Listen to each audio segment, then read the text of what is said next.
Brace yourselves for your daily dose of news.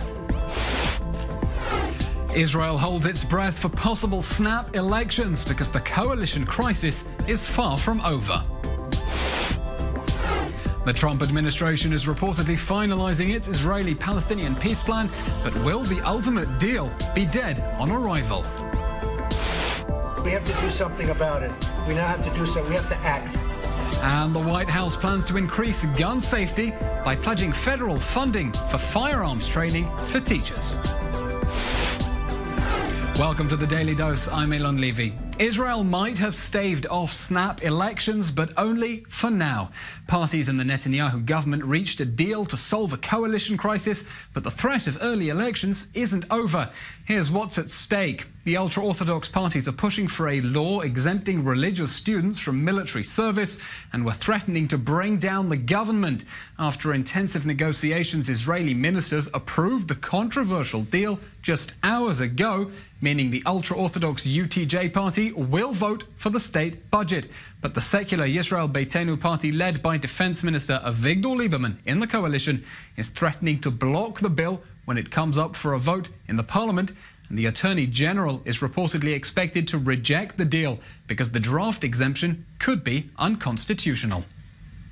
Here in the studio now we have transparency campaigner Tomer Avital of the 100 Days of Transparency Project and our diplomatic correspondent Mike Wagenheim. Tomer, let's start with you. Israel has seen its fair number of coalition crises. Was this a real crisis or a manufactured crisis? This is a super fake crisis. Listen, there's half a year till they have to solve this current crisis according to the Supreme Court. Also the budget. This is the earliest ever they try to approve it. So each party just... The budget doesn't need to be approved till December. Yeah, till December. This is crazy. Each party feels, that the prime minister is standing on a more shaking ground, so they try to make the best out of it. Kahlon by getting the budget he wants, and the ultra-Orthodox by getting the bill they want. And Lieberman by getting the voters that went to Lapid back to his place, back to his party if he finally stands against the religious. But this is fake, as you see. Now they... You're saying essentially we have a situation where none of the parties are actually interested in going over the brink, but they're all interested for their own voters in going just up to the brink. Especially the ultra-Orthodox parties. They receive in this cadency more money, more budgets than ever. And this is what they put in the first place. Never the yeshivot. The religious seminaries. The religious seminaries got so much money. It's 1.2 billion shekels. It's twice than what they received during Lapid as a treasury minister. They will never jeopardize this. Mike, over to you. I mean, does anyone have an interest right now in elections? Anyone in the Israeli government, the opposition? No, not really. There's nothing to be gained by most of these parties. Likud, if we go to elections tomorrow, Likud will be back in power. They'll basically have the same coalition minus Shas, one of the ultra-Orthodox Haredi parties, which might not break the threshold to make the next Knesset. Even some parties in the opposition have no incentive to go to elections because they would lose out big time, including the current largest party, the Zionist Union, would be cut nearly in half, according to the polls. There are very, very few individuals and even fewer parties that have an incentive right now to go to elections. Tomer, very briefly, I mean, you say this is a super fake crisis. Does that tell us there's something happening under the surface that we should be wary about? Exactly. One thing you should look what they gain by not going to elections, which is not being under the police under the microscope of the police, right? Look, our prime minister, our former head of coalition, David Bitan, the minister of welfare, Chaim Katz, the head of Shas, Aryeh Deri, they are all facing very grave criminal investigations. And they are all using this government, the Knesset, as city of refugee. Look, they have the public in their side, and the police really need many approvals before they go into investigations each time they want to. Okay, this Tomer, is crazy. Hold that thought, because we are now going for a break. We'll continue this discussion after the break. Still to come. We'll take a listen to an exclusive interview with Prime Minister Benjamin Netanyahu on Fox News. And the US peace plan is nearly done, but will the ultimate deal be what Trump promised? Evie, we're back with our top story. Israel appears to have staved off snap elections, but only for now. Parties in the Netanyahu government reaching a deal to solve a coalition crisis, but the threat of early elections isn't over. The ultra-Orthodox parties are pushing for a law exempting religious students from military service, but one of Netanyahu's key partners in the government is threatening to block that bill. Here in the studio, we have Tomer Avitel, transparency campaigner, and our diplomatic correspondent, Mike Wagenheim. Tomer, while this coalition crisis is happening and grabbing attention and headlines, what's actually happening beneath the surface? So parliament members continue to promote bills that tries to undermine the police. Like the bills we already saw, there are more bills on the way. One thing that happened this morning, for instance, is that the committee of Vadat Chukah, the legislation committee, they decided to give to let donors to foundations to remain anonymous, even if they donate as much as $30,000. This is crazy. Till now, it was only $5,000. They put the threshold much higher, and this will help the foundations. It wasn't that long ago that the government was talking about increasing transparency for NGOs. So today they walked, they backwalked, and why did they do it? Because many foundations that help the right-wing parties want huge donors to remain anonymous. And they're supported by individuals rather than states. And not going to elections help them, to fuel all these helpers to the next elections. Okay, well, before we discuss what might also be hiding beneath the surface, let's take a listen to this, because publicly Netanyahu is trying to stave off elections, but many believe that he's deliberately trying to provoke elections before he can be charged with corruption offences. Let's recall the police have recommended that the Prime Minister stand trial for bribery, fraud and breach of trust. Just yesterday, Israel's state prosecutor warned Netanyahu that winning a historic fifth term won't save him from going to trial if prosecutors believe that he's guilty. I want to emphasize one important critical point. Never, never will we enlist the state's witness and tell him to lie in order to incriminate someone else. Every other claim is unfounded. We are beholden only and solely to the truth, only and solely to evidence.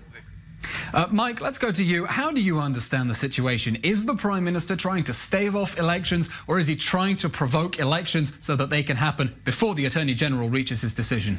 I think the Prime Minister would have been okay if this, I can't even call it a crisis because it's made up. If this situation would have come unglued, if there was no compromise or attempt to kick the can down the road reached, I think it would have been okay if we went to elections. Do I think he was provoking it? Do I think he was intentionally trying to break apart the coalition? No, because his actions over the last 24 hours don't really indicate that. And the fact that they are kicking the can down the road into the summer just seems like he's buying himself more time until the next crisis rolls around. Tomer, help me understand something here with the thinking that says the Prime Minister wants elections in order to save himself from corruption investigations.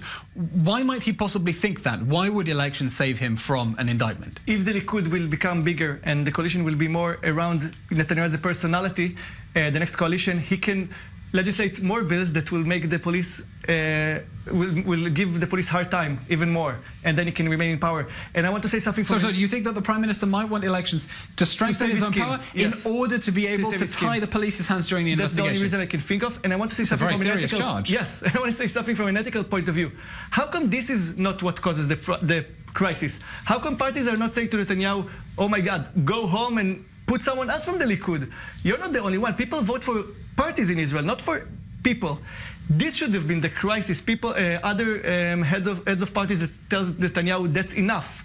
You crossed all the red lines. How come one bill put more pressure on the government than huge corruption Mike, do you think there's any appetite there to go to elections? I think the more realistic thing for the Prime Minister in trying to force elections is to make it tougher for the Attorney General to file that indictment. Basically, by going to new elections and winning that elections, he wins a new mandate from the voters, and he basically says, without saying it, to the Attorney General, I've got the public behind me. Even with all this mess, this balagan around me, I've got the public support. What are you going to do about it? You're going to file an indictment after people just re-elected me? I think that's how the rule of law works. Tomer, for you, the Attorney General has reportedly believes that the compromise deal about the ultra-Orthodox draft exemption could be unconstitutional. Are ministers aware that their own legal advice suggests it could be unconstitutional, and they're pushing ahead with the bill anyway? I mean, that doesn't smell kosher. It's not the first time. They even passed a law that they can use an external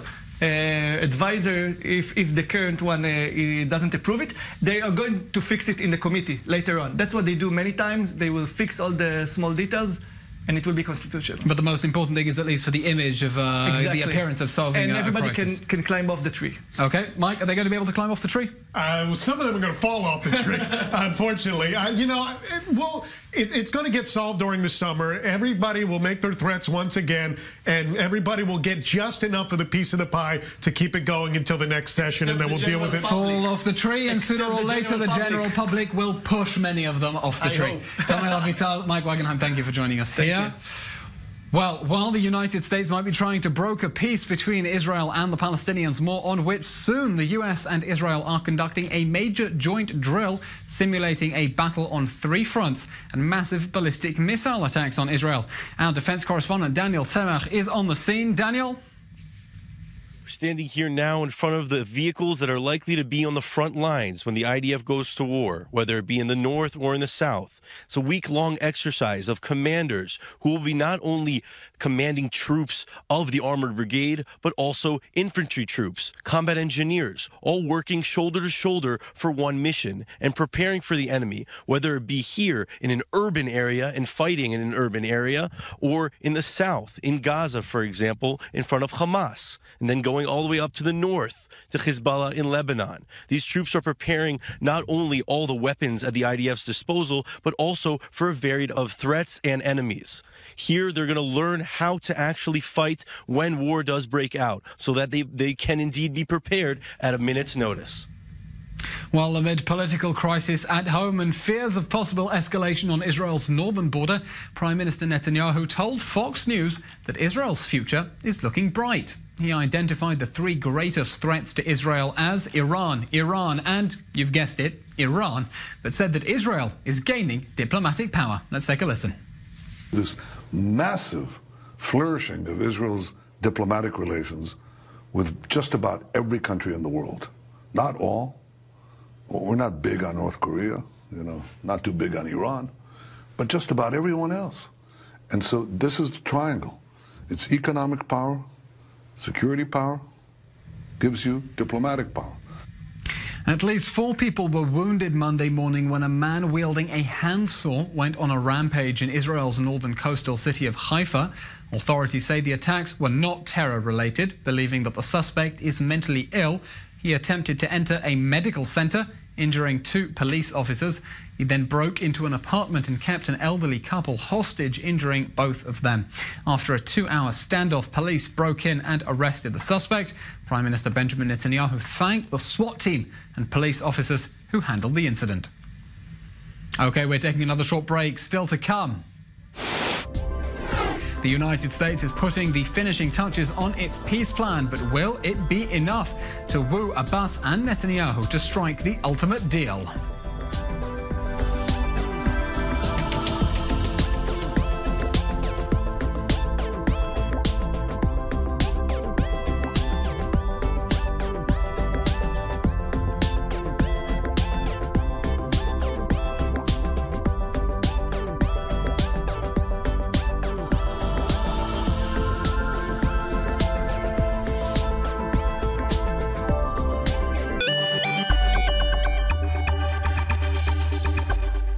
Our world is becoming increasingly connected. 6.5 million Wi-Fi enabled devices are now shipping every day, and global consumer internet traffic is growing exponentially. We are creating breakthrough technologies that connect millions of people and billions of devices. And as we collaborate with the world's leading service and content providers, we're transforming the way billions of people connect to their digital world, securing our place as the most trusted business in technology.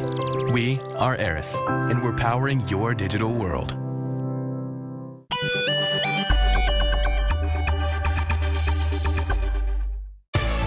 I'm David Schuster on i24 News. Join us on Stateside. It's our channel's flagship broadcast, and it features our best reporting and analysis of news from around the world and from here in the United States. Watch Stateside, weeknights at 9 p.m. Eastern, only on i24 News. I'm I'm Lauren Izzo on i24 News. Join me on High Definition right here for an in-depth understanding of Israel's diverse society through groundbreaking documentaries. Join Lauren Izzo at 10:03 p.m. Eastern, only on i24 News. I'm Emily Francis on i24 News. Join us on Trending right here on the show that shines the light on the many amazing people doing positive work to inspire. This is the show about building bridges. Weekdays at 8 a.m. Eastern, only on i24 News.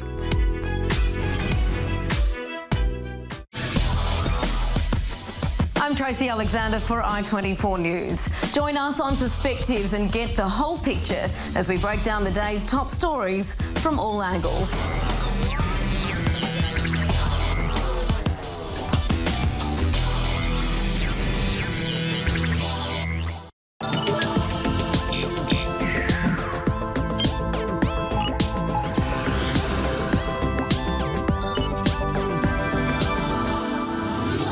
Welcome back to the Daily Dose. Deal or no deal? The Trump administration is reportedly putting the finishing touches on its long-awaited Israeli-Palestinian peace plan. The New York Times reports President Trump is likely to present the deal soon. Nothing is publicly known about the plan, but it is reported to propose specific solutions to all the key disputes instead of proposing principles.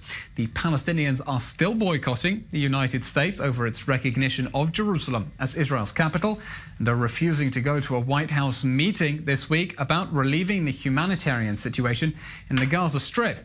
But President Trump says he believes the Palestinians want to come back to the table very badly. Well, here in the studio, we have our senior Middle East correspondent, Mohammed Al-Qasim. Mohammed, what do you make of that claim from President Trump that the Palestinians want to come to the table very badly? Does that make sense given what you understand from discussions behind the scenes about what might be in that plan? No, and I think President Trump wants to give the impression that the Palestinians want to reconnect with the U.S. administration. Keep in mind that the Palestinians haven't, in totality, discontinued their communication with the U.S. government. There's a PLO, Palestine Liberation Organization mission in Washington, and they have admitted that there are low, communication lines open between the U.S. administration and the Palestinians, but nothing to where high-ranking Palestinian officials are communicating on a daily basis. Okay, so I mean, what do we understand from your discussions behind the scenes, leaks to Arabic media that might be in the Trump plan? We understand that perhaps differently from other presidents, he's not proposing principles or a framework for discussion, but actually a concrete set of proposals for the specific issues. But nothing, no details here. It's just a set of guiding principles. The plan, if it comes out as it was leaked or mentioned in the New York Times, it doesn't mention East Jerusalem as a capital for a future Palestinian state. It doesn't even specifically talk about two-state solution. On the screen possible details that were leaked to the Ashaq al-Awsat newspaper that might be coming out of this plan. A couple of weeks ago, but again, there's no talk of a two-state solution. It doesn't talk about specific borders between the state of Israel and a future state of Palestine. It doesn't even talk in this specific article about the right of Palestinian return or the refugees. It talks about how to make their lives better, but it doesn't talk about a mechanism to bring them back. Which would sound like actually a much more reasonable and realistic peace plan. For whom? Well, for all sides concerned, because Israel's never going to agree to allow all the refugees to return. The same can be said about the Palestinian Authority, that it will not agree, at least giving what they have said publicly, on no specific talks about the return for refugees. These three issues, the Jerusalem, borders and a two-state solution, as well as the refugees, are sticking points. Those are the three issues that have not been making much advancement in previous negotiations between the Palestinians and Israelis. And President Trump now prides himself at taking Jerusalem off the table. That doesn't help the issue. The Palestinians have even rejected that issue, and not having specifics about the two-state solution and the refugees, I don't think this plan in itself will have much success. Okay, Mohammed, perhaps revealing why all plans presented by whatever American president are likely to be dead on arrival. But let's have a look at now what's happening to our north, because in Syria the bloodbath continues as the civil war enters its 8th year. On Sunday, the Syrian army splintered the rebel enclave in eastern Ghouta. The rebels have used the territory to shell the Syrian capital, Damascus. Assad forces cut off 2 major towns from the rest of the area during heavy fighting. More than 1,100 civilians are reported killed in the onslaught, which has included artillery air raids and attacks with helicopters by regime forces. The UN calls it hell on earth. Now, US Defense Secretary Jim Mattis is warning Syria it would be very unwise to use poison gas in the assault. Meanwhile, in Afrin in Syria, Turkish forces are continuing to fight against Kurdish militia. Civilians have been fleeing the Turkish invasion as Turkey prepares to capture the Kurdish-controlled city. Again, either Russia is incompetent or in cahoots with Assad. There's an awful lot of reports about chlorine gas use or about symptoms that could be resulting from chlorine gas. Mohammed, the news coming out of Eastern Ghouta is really stomach-turning. I mean, the extent of the civilian casualties and the death and destruction there. But from a strategic perspective, you know, Syria now going into its 8th year of civil war, what does it mean that the regime appears to be on the brink of seizing that Eastern Ghouta area? It means that the Syrian government is actually asserting its control over more territory in Syria. It has been making rapid gains in the last 2 years with support of Russian airstrikes and also Hezbollah and Iran and other pro-government forces. This is great news for the Syrian government, really bad news for the Syrian rebels, regardless of which rebels we're talking about, whether it's Jaish al-Islam or Faylaq al-Rahman or Hayat Tahrir al-Sham. All 3 of them have been really paying the price for not working together. And also, right now, as we see it, Eastern Ghouta, this enclave just outside the capital, Damascus, have been diced or cut into 3 different parts, making communication among the rebels very difficult and cutting also supply lines among them, making it only a matter of time before the Syrian army and its supporters taking full control of it. I think if it continues playing out the way it has been in the last 2-3 weeks, I think only 2 to 3 weeks more before the Syrian army takes full control of this enclave that has not been under the government authority or control for about 5 years now. And the rebels there, of course, view this as a fight for life and death as the government forces squeeze in. Okay, Mohammed, we're going for a break now. Still to come later today. President Trump is expected to reveal his gun reform proposals following that deadly shooting in Parkland, Florida. And the Dutch Red Cross is in Israel for a special trip. We'll tell you next why they're here.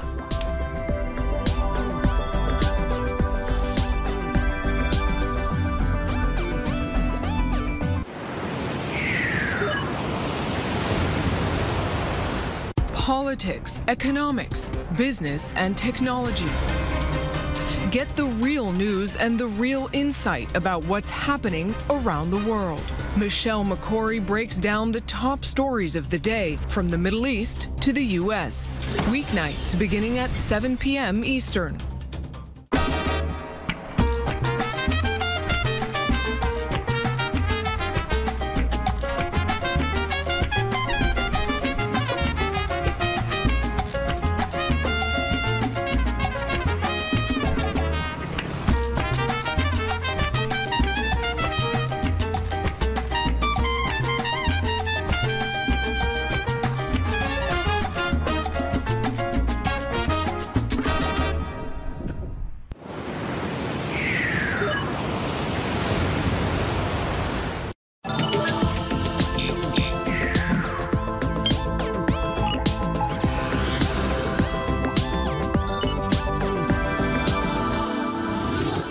Welcome back to the Daily Dose. It's going to be the diplomatic event of the decade, keeping the world biting its nails if it happens. President Trump has agreed to meet North Korean dictator Kim Jong-un, but South Korea says the North hasn't yet responded. There is no agreement yet on the location or the agenda, or even confirmation the North will agree to meet in the end. South Korea says it believes the North needs time to organize its stance, Trump's acceptance of the invitation being somewhat unexpected. Officials from South Korea are now heading to China and Japan to brief their leaders on the upcoming talks.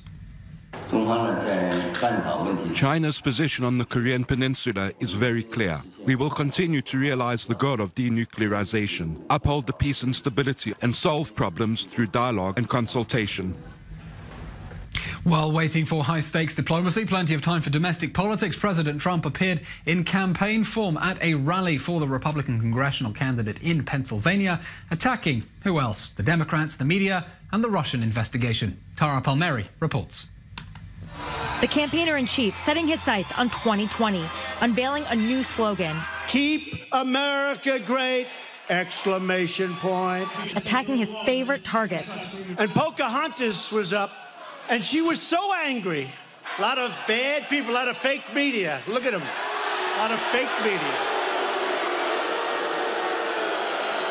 Even going after Oprah Winfrey, despite her insistence she won't run. I'd love to beat Oprah. I know her weakness.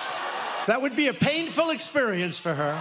In the freewheeling speech lasting an hour and 15 minutes, Trump throwing out a startling idea, the death penalty for drug dealers, something he learned from China. I said, Mr. President, do you have a drug problem? No, we do not. I said, what do you attribute that to? Well, the death penalty. I don't know that the United States, frankly, is ready for it. They should be ready for it. The Pennsylvania rally, a chance for Trump to put a high-stakes House race and Republican Rick Saccone in the national spotlight. I hate to put this pressure on you, Rick. They're all watching because I won this district like by 22 points. It's a lot. That's why I'm here. Look at all those red hats, Rick. This guy should win easily, and he's going to win easily. But Republicans worry a loss Tuesday in a district Trump won by a landslide could spell major problems and a Democratic wave in the 2018 midterms. The president insulting Democratic opponent Conor Lamb in vintage Trump style. Lamb the sham, right? Lamb the sham. The White House is promising federal money to arm school teachers, training them to handle firearms. After the Parkland school massacre in Florida last month, Trump called for hardening schools against attack by arming teachers, rejecting the idea of making schools gun-free zones. The White House also backed away from President Trump's earlier call to raise the minimum age to purchase guns to 21. More from Richard Cantu. We have to do something about it. We now have to do something. We have to act. The White House releasing new details on a number of gun safety proposals President Trump is expected to endorse Monday. Those plans include supporting the Cornyn-Murphy bill, which expands background checks, the Stop School Violence Act, which focuses on early intervention, and the expansion of mental health programs. I like taking the guns early. Take the guns first, go through due process second. The president's initiative created in the wake of the Parkland, Florida shooting. Earlier, Deputy White House Press Secretary Raj Shah giving a hint to ABC's Jonathan Karl. Now, what about raising the age? Because he made it very clear on that. Yeah, the president has been clear that he does support raising the age of to 21. As federal policy. For certain firearms. Again, there's going to be recommendations to states, a task force. I don't want to get ahead of what's going to be announced, but I will say that will be a component of it, raising the age, as well as mental health. And as I mentioned, improving background check. These proposals, which will also create a federal commission on school safety, chaired by Education Secretary Betsy DeVos, expected to be rolled out tomorrow with little fanfare. There has been a horrific plane crash in Nepal. A Bangladeshi airliner carrying 71 passengers and crew crashed on landing at Kathmandu airport.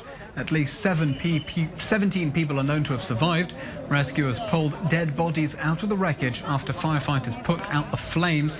The plane appears to have veered off the runway while landing. The reason is yet unknown. Moving to wartime news, the Dutch Red Cross has apologized for failing to protect Jews during the Holocaust. Red Cross chairwoman Inga Brackman said the war years were undoubtedly a black stain on the organization's history, saying it showed a lack of courage during the Holocaust. Over 100,000 Dutch Jews were murdered by the Nazis in the extermination camps after being deported from the Netherlands, less than a quarter of Dutch Jewry surviving the genocide. The Dutch Red Cross said its headquarters made things too easy for the German occupiers. Here in the studio we have André Boers, treasurer of the Association of Dutch Jews in Israel. Mr. Boers, thank you for joining us. Thank you. What exactly did the Dutch Red Cross do wrong during the war? By doing nothing. I think that rather than doing, as the Red Cross was supposed to give humanitarian aid to, in the first place, the Dutch Jews who were the victims, and to others as well, the Red Cross during the war looked the other way. They didn't do anything at all. They would, I would say they quite adapted themselves to the instructions and the orders of the Germans. Just to give you one example, quite at the beginning of the Second World War, the Germans gave instructions to stop blood transfusions by Jews. One would have expected from the Red Cross to oppose, to vigorously oppose. To at least oppose or to protest. Nothing of the kind. And what they did instead is they looked the other way. And they adapted themselves and didn't give any chance to Jews to give blood. That is just one small example. So we're talking really about the Dutch Red Cross turning a blind eye to the persecution of Jewry rather than any active collaboration. Yes. I mean, how does this match internationally? The Nazis invaded many countries across Europe. How does the behavior of the Dutch Red Cross compare to the behavior of the Red Cross in other countries? Did they also similarly turn a blind eye? Not all of them. There are definitely examples of Red Cross organizations in other countries which protested and which continued to help. Just to give you one example, Denmark sends parcels to concentration camps to the Jews in the concentration camps. Nothing of the kind for the Dutch Red Cross. And what do you understand as being the reason that the Dutch turned a blind eye? Was it really a lack of courage, as the Red Cross is saying now? They were simply scared to step in, or some latent anti-Semitism, sympathies with the Nazis? What was at root here? I guess it's a combination of the two. The Red Cross today, I mean modern Red Cross in the last years, gave instructions to an independent historian to research what actually really happened. And the results are in this book, Matters of Life and Death, that has been written by Regina Gruter, the historian. And what she says in her book is that rather than saying that they collaborated, it was the result of the Red Cross not daring to stand up, not doing anything to make life for the Jews in the concentration camps a little bit easier, to even give them psychological support by sending parcels, for example. But presumably the Red Cross itself would have been targeted for persecution by the Nazis if it had helped. That explains it?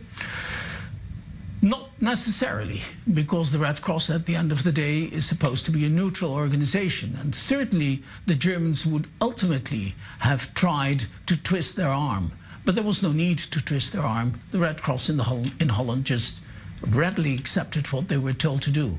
How far, as a whole, has Dutch society come to terms with its failure to protect minorities, particularly Jews, during the Holocaust? I think that is an ongoing process. It is still taking place. I think that the Dutch in the last decade have accepted more that the heroic attitude that they took, as they liked to tell us, is not as heroic as it was painted to us and as it was depicted to us. Okay, Andre Boers, Treasurer of the Association of Dutch Jews in Israel, thank you very much for giving us that historical insight. We just have news right now from the coalition crisis in Israel. It's far from over. Elections could still happen. Defense Minister Avigdor Lieberman saying his party will vote against a draft law to give exemptions to ultra-Orthodox students from military service. Prime Minister Netanyahu had hoped that he would abstain and allow the law to pass, but he now says he will vote against the law. We'll see what happens. Still to come, the OECD says it's good news for Israel's economy, but some things are going to have to change. We'll be right back.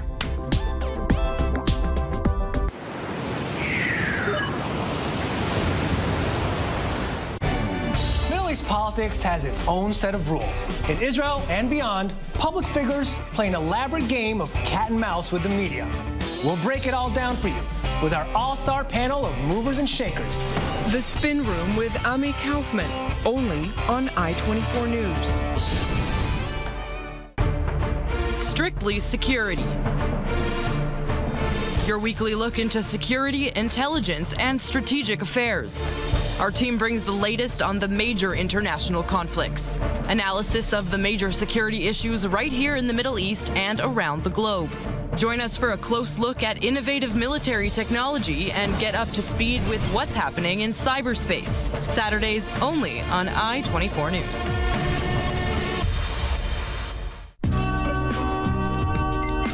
i24 News.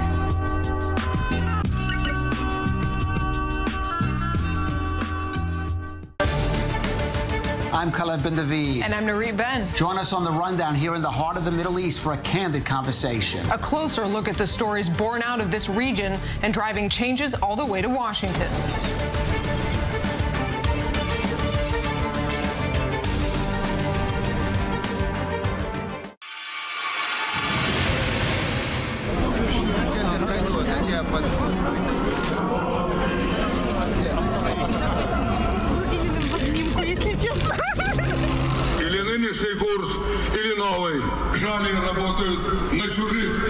Только одного достойного кандидата. Управлять страной максимально эффективно.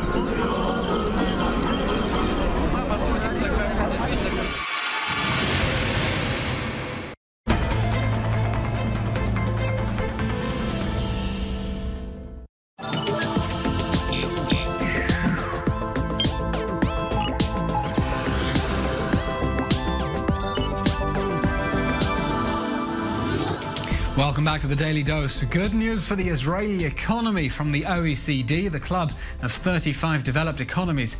Its recent report says that Israel's economy clocked up, quote, a remarkable performance, anticipating a major payoff from future investment in offshore gas. But it warned Israel will pay the price if the country's Arab and ultra-Orthodox Jewish minorities do not fully enter the workforce. Israel's economy grew 3.4% last year, and it's expected to match or beat that performance both this year and the next. Well, here to break down the figures, we have Dr. Alex Coben from the Edelson School of Entrepreneurship. Thank you for joining us. Is this a ticking time bomb for the Israeli economy, the failure to integrate the Arabs and the ultra-Orthodox into the workforce? Absolutely, particularly because of the demographic time bomb, in the sense that what the report says is by 2060, ultra-Orthodox and Arabs will account for 50% of Israeli population. That's already the percentages that they make up now of kindergarten children, exactly. So we can see how that tracks up. So it's very easy to extrapolate. So we see a country that's polarizing. So the rich are becoming richer, the high-tech, the innovative, while the weak, religious and Arab population are becoming weaker. Technology is stepping over them. They're losing their jobs, and they're having very, very poor. What are the other long-term challenges we're seeing to the Israeli economy apart from this question? Well, one is infrastructure. Infrastructure is not a big problem, I think, because I think Israel is aware of that problem and is trying to deal with it, particularly with transportation, enabling people who are far from the center. Yes, Israel doesn't exactly have a reputation for the excellence of its public transport. Exactly. But I think this is something that Israel is aware of. So I think we're on the way. But if you're talking about the bad news, we're talking about the education. We see the education problematic in terms of the ultra-Orthodox, the Hasidim. With them, the problem is that they do not want to study any topic other than religion. And with the Arabs, we see that the Arab population is doing very poorly if you think about the PISA tests, etc. Poor education results in poor skills, and you see the gap in skills. Well, so much for the challenging, the obviously challenging part. But let's have a look at the supposedly strong parts of the Israeli economy, the vibrant high-tech scene. Is that a bubble which could burst and bring the whole Israeli economy down with it? No, I don't think that it's a bubble. It's something that we don't know how to gauge, in the sense that typically, if you look at Israel, if you look at the performance in terms of PISA tests and other tests, Israel is not outstanding. Is quite mediocre. But when you look at innovation, Israel is really outstanding, and I think this is our only chance, in the sense that if you think about manufacturing, Israel does not stand a chance in most areas, but with high-tech, Israelis are innovative, entrepreneurial. If you think about quite a few Israeli startups. How much of this economic success can be attributed actually thanks to the government rather than despite it? Quite little, because you see that education is not particularly good in Israel. You see that computer and technology courses in high school are quite weak if you compare Israel with the OECD. So I would say that most of that is the result of the temperament and personality of Israelis. perhaps except in cyber, where actually the government is investing. Okay, Dr. Coleman here to give us a health reading of the Israeli economy. Thank you very much for joining us. It was a star-studded turnout at the Champions of Jewish Values Gala in New York City. TV personality and Olympic gold medalist Caitlyn Jenner was honored alongside the likes of White House Treasury Secretary Steve Mnuchin and several other big names. i24 News anchor and correspondent Tel Heinrich was there. You know, Jewish values for me are all about the family. It's loving your neighbor, having faith in God. Other than food, you mean? These are apparently Jewish values, and they're being celebrated at the annual Champions of Jewish Values International Awards, a festive gala event at the Plaza Hotel in New York City. Every year, this event honors a special individual as a champion of Israel. It might sound like an award given to a sports star, but it actually celebrates people who defend human rights. Although this specific year, the champion is also a former Olympian, Caitlyn Jenner. And here I am doing a great event. Jenner, who came out as transgender in 2015, is known for her support of the Republican Party. In 2016, at the Republican National Convention in Ohio, she revealed, "It was easy to come out as trans. It was harder to come out as Republican." But is it even harder to show public support to the state of Israel? It doesn't seem so. The entire Middle East and the rest of the world, Israel is a beacon of hope. In a region where entire religions are banned, women are persecuted, and gay men are sentenced to death, Israel is a long-standing refuge for the LGBT people. And the Torah teaches us to love and respect the convert. And if that's not a conversion, I don't know what is. You know what I mean? I thought my bris was brave. That's brave. Some people from the LGBT community have taken issue with Jenner's conservative views, and some Jewish conservatives criticize this gesture to honor her. This controversial decision was by part made by celebrity rabbi Shmuley Boteach, who organized the event. Probably the last thing he's in touch with is his feminine side. But Jenner is not the only Republican or the only celebrity that is being honored this year, and definitely not the only controversial choice. Other honorees include Dr. Oz, Secretary of Treasury Steve Mnuchin, Israeli Ambassador to the U.S. Ron Dermer, and former White House Press Secretary Sean Spicer. During his short tenure of speaking on behalf of the Trump administration, Spicer made some memorable comments that have angered many Jews. He compared Syrian President Bashar al-Assad to Adolf Hitler. You know, you had someone as despicable as Hitler, who didn't even sink to using chemical weapons. Spicer later apologized for his comment. This summer, he's set to release a book about his turbulent time as President Trump's spokesperson. In front of the cameras, he still appears somewhat committed to his former job, saying there's no chaos in the White House. I think most Americans want their government and their president to be results-oriented, to get things done.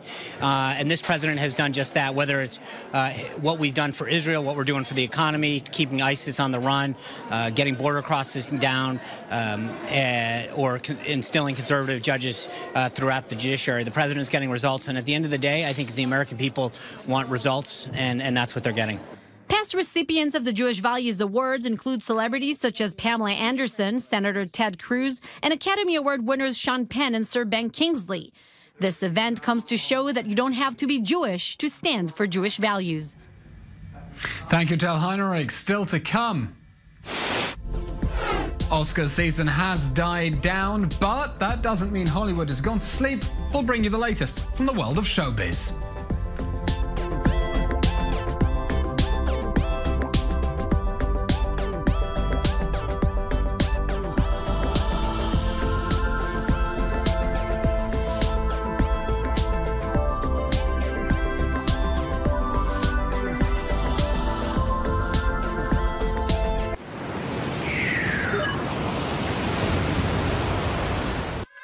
Every stone, every street, every scar tells the story of Israel. A place that speaks of the souls of Jews, Christians, and Muslims alike. Changed by time and conflicted, its magic still echoes in the hearts of its people. Join i24 News' Jordana Miller on a journey through history. Watch Holy Land Uncovered every Sunday at 10:05 a.m. Eastern, only on i24 News. I'm David Schuster. And I'm Shayna Stulin. Join us on I24 News for our show Crossroads. We bring you a comprehensive and engaging look at the global news and opinions from the crossroads of America. Weeknights beginning at 6 p.m. Eastern, only on I24 News.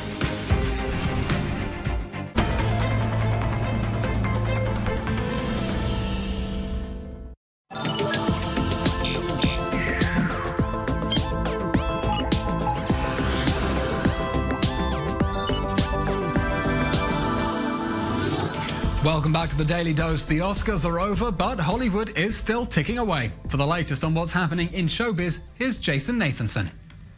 What is wrong with my boy? The creators of the Netflix smash hit show Stranger Things are denying allegations of abuse on set.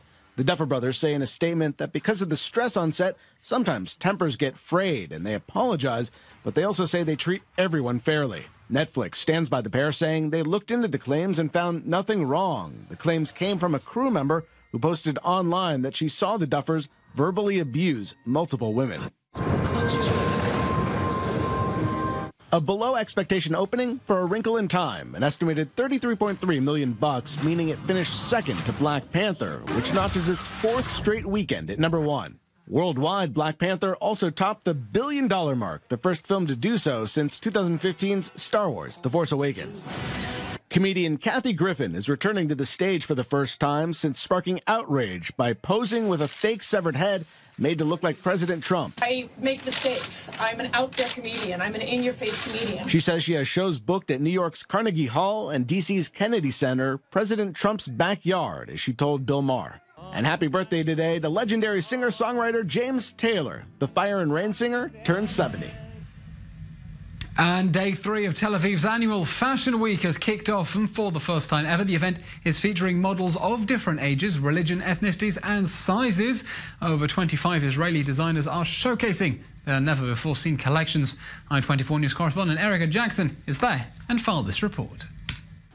I'm here at day 3 of Fashion Week Tel Aviv, Israel's biggest fashion event, where over 30 designers and brands are finally showing off their collections. And just a little while ago, we were in Israeli designer Doreen Frankfurt's fashion show, where we saw so many gorgeous designs. And pretty soon, there's the upcoming Designers Fashion Show, giving those emerging designers a chance for success.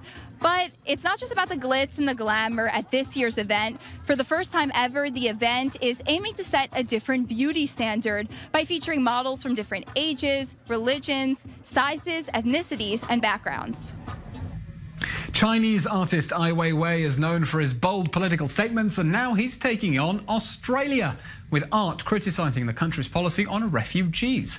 Law of the Journey is a 60-metre-long inflatable rubber raft with more than 300 sculptures on board. It's made of the same rubber as the dinghies that carry migrants across the Mediterranean, and it's meant to highlight the plight of refugees around the world.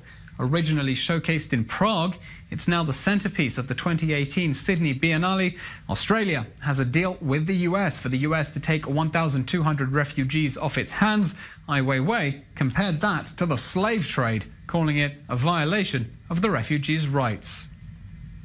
Moving over now to Cuba, where the country appears to be opening up, with the government, the communist government there, allowing students and youth for the first time ever to access the internet through a number of hotspots scattered across Havana. Here to bring us more, we have our own Latin America expert and culture correspondent, Daniel Campos. Daniel, Cuba is opening up to the internet. Is it so? Well, there are pretty much approximately 40 hotspots around Cuba for the youth to connect, upload their videos on YouTube. Facebook, they actually could use Facebook and Twitter, but there are many opposition websites. Unlike China. Exactly, and we also have a lot of restricted websites by the opposition. What's very interesting, I would say, is that Cubans continue to rely on something we know as paquete semanal. Paquete semanal is basically a hard drive which once a week is delivered to your house with all the information, with all of the viral stuff, with all the important headlines of the internet or the web on a hard disk drive, because the internet continues to be... It's the digital era for the 19th century, receiving it in the mail. The internet is so slow over there. At home, only 5% of Cubans have internet at home, and even at the hotspots, the internet is faster. Okay, and you have a soundbite for us to hear? Yeah, we're going to listen to some YouTubers who are going through the process people went through in the 90s. Let's take a listen. We don't want people to know us as Cuban YouTubers, as people for whom everything is more difficult. We want to be recognized for our work, and not because Cuba is a communist island. We want it to be recognized for what we produce. I would like Cuban YouTubers to generate content about the reality in Cuba, more about Cuban influences, and to set up a direct dialogue with the followers, who are Cuban followers and not foreign followers. So the intranet, that's the name of the internet in Cuba. It's owned by the monopoly, a government-owned monopoly, obviously, Etexa, and EcuRed, what we know as EcuRed, which is very interesting, in my opinion, is sort of like the unique website for communication which they use. And, well, we'll see what's going to happen. Where does this develop to? Okay, certainly a very interesting development in a very repressive society. Daniel Campos, thank you very much for joining us. And that is it for today's Daily Dose. We'll be back here again, same time, same place tomorrow. In the meantime, do follow us on our website as well as on Twitter and Facebook. And, of course, stay tuned for the rest of the day's broadcast. Coming up next, Trending with Emily Francis for all you need to know about what's hot and what's cool. I'm Elon Levy. Thanks for watching.